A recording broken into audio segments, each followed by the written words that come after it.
My friend and I were trying to save history. No, Doctor! No, was information. Es geht die Lanze.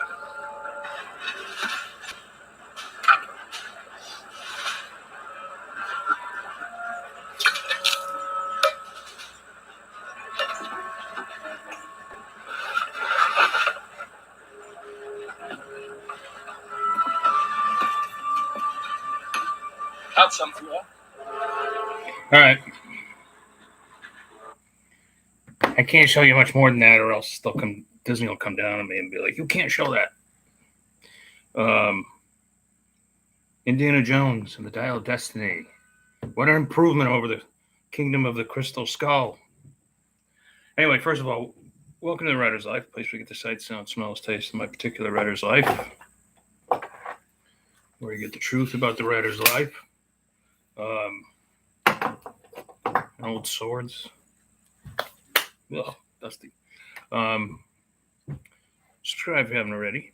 Punch the like button, like Indiana Jones punches out Nazis. And tap the bell for notification. Where the fuck is my ruler? Got it. Also, I'd be remiss if I did not tell you to go to the store, www.vinzandri.com, www.vinzandri.com, Zandri.com, for all your pulp fiction and thriller needs, so that you don't go to bed lonely at night, even if you're married.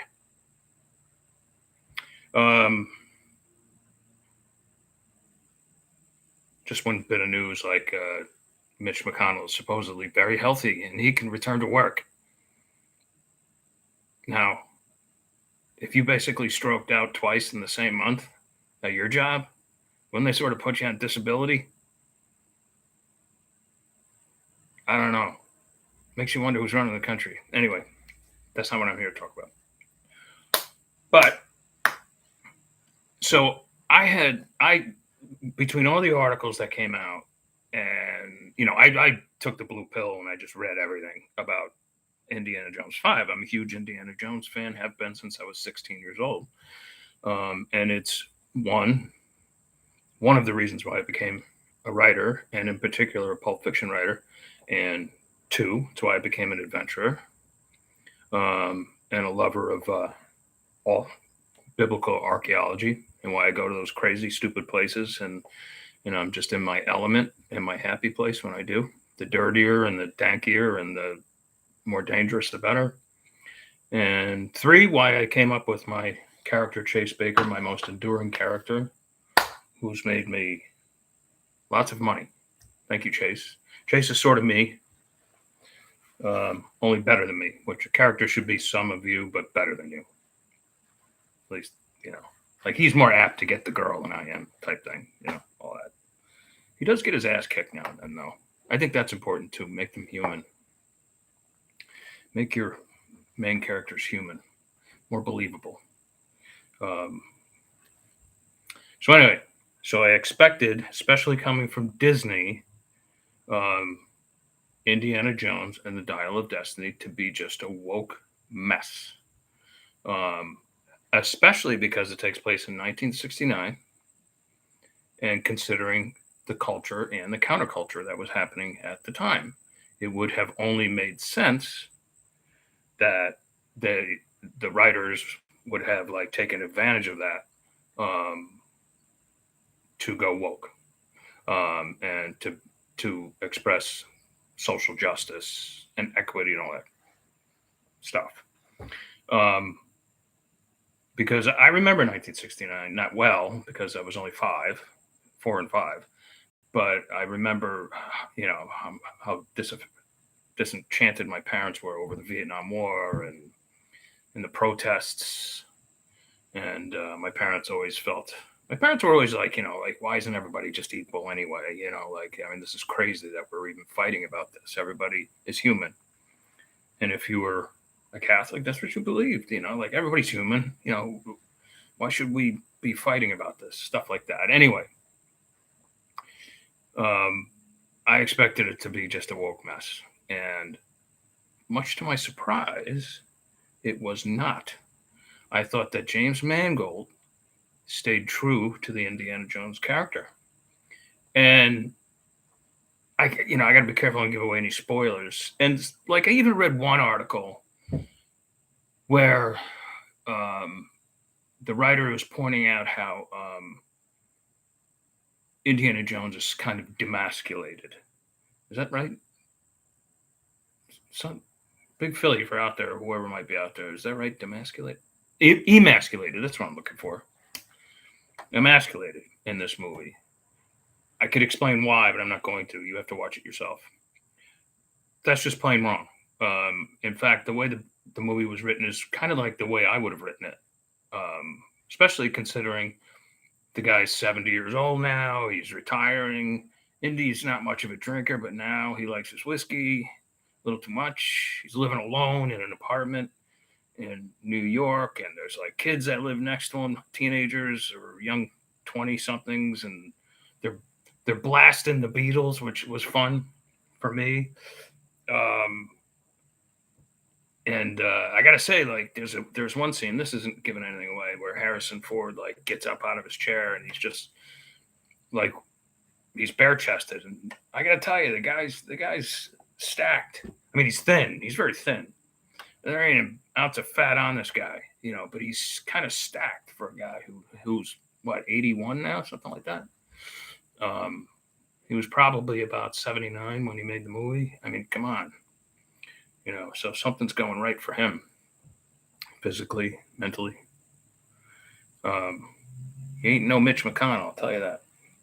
And that's good for him, and that's good for us.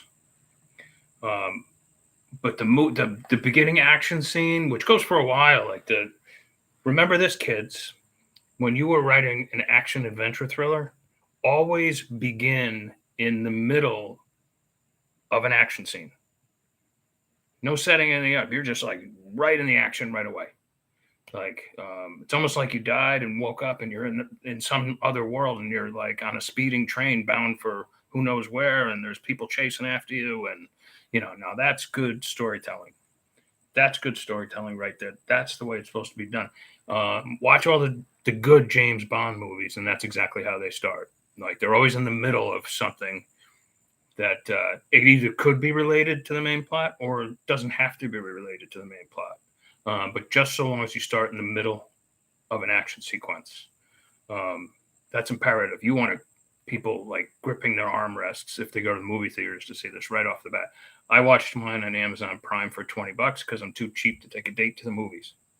That would have cost me $100. No, that's not why. I just don't like going to movies. I've said that before. But the new technology of making older people younger, I thought it worked really well. Of course, in another article I read, they're like, oh, well, his voice is still old and all this sort of stuff. Bullshit. His voice was fine. In fact, I thought it was like spot on. They did a good job at that too.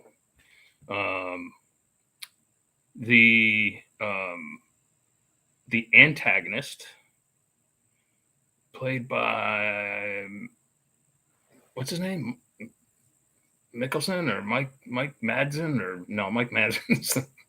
He's another guy altogether. Anyway, I don't know. I forget his name. But anyway, Mickelson or Nick, what is it? I forget. Anyway, he does a spectacular job. He underplays his character.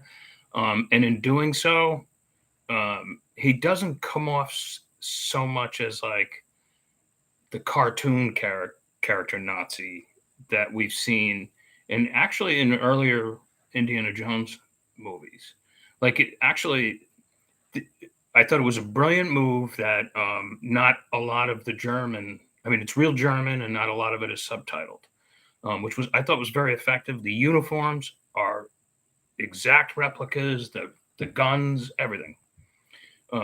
So to me, it wasn't as the Germans, the Wehrmacht, weren't as cartoonish as they are even in the pilot movie in Indiana Jones and the Lost Ark. Or no, what the fuck? Raiders of the Lost Ark. So I thought that was really cool too. So they get everything right in the opening sequence, and then it like boom switches to 1969, and like you can see like how much the culture has changed and how much Indy has changed and how like down he is, and then this this beautiful woman comes into his life. Turns out he's her godfather, and she wants him. They're going after the Antikythera instrument that can turn the clock back in time and all sorts of and she has half of it. She needs Indy's help to go after the other half of it and make it whole again so that it works. And of course the Nazis want it at the same time. All right, I'm trying to do this without giving stuff away. And he's reluctant, but then Sallah comes back. He's living in New York now as a cab driver. He and his family. Turns out Indy helped get him out of Egypt when the Nazis took over, and that makes sense. And Sallah wants to go with him, and Indy's like, "No, you're better off here." And Salah's like, "But yeah, I miss the ocean. I miss the air. I miss the fights, and I miss the action and the adventure." And Indy heads into the airport where Sallah drops him off, and he's like, "Buddy, none of that's happening with this. I'm going to go there. I'm going to figure this out, and I'm coming right back," and sit back down again. And of course, that doesn't happen. He gets into this mega adventure, which is why we love watching Indy. So that's about as far as I'm going to take you with it. You just got to watch it for yourself and just be. Again, I was pleasantly surprised that they didn't fall into the woke trap and just completely crap on the whole series. If this is indeed the end, then they did a good job. And so out of, let's see, we got Indiana Jones and the Raiders of the Lost Ark. We got Indiana Jones and I don't know, the second one takes place in India, the Temple of Doom.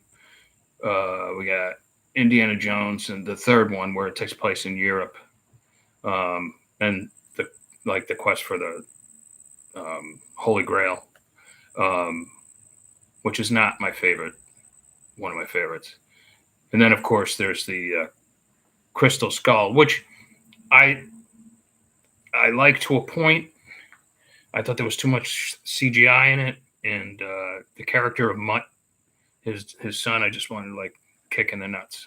And they did not bring Mutt back for this one, which everybody knows, so I'm not giving anything away. So this one, I would say, right now is my third favorite. Raiders of the Lost Ark, Temple of Doom, and then The Dial of Destiny. And I've already started watching it a second time, so I don't want to like. Back when Raiders of the Lost Ark came out, like I saw it like 7 times that whole summer. I think I've mentioned that before. Back when you could go to the movies for like $3.50 or $5 or whatever it was. It was pretty cool. All right, so anyway, that's my review of Indiana Jones. I don't review movies on this channel because it's not my thing. But considering Indiana Jones is a pulp hero, comic book hero, I thought I'd mention it. Something does happen at the end, though, that makes me wonder if this is indeed the last one. I know Harrison Ford's like, no, this is it, and we even had a ceremony commemorating this as the last one, and he got teary-eyed, and Indiana Jones signing off and that kind of thing. But I don't know. We'll have to see. All right, hope you guys are having a great day. It's hotter than a cow here, and I'll talk to you tomorrow, God willing. Ciao, ciao.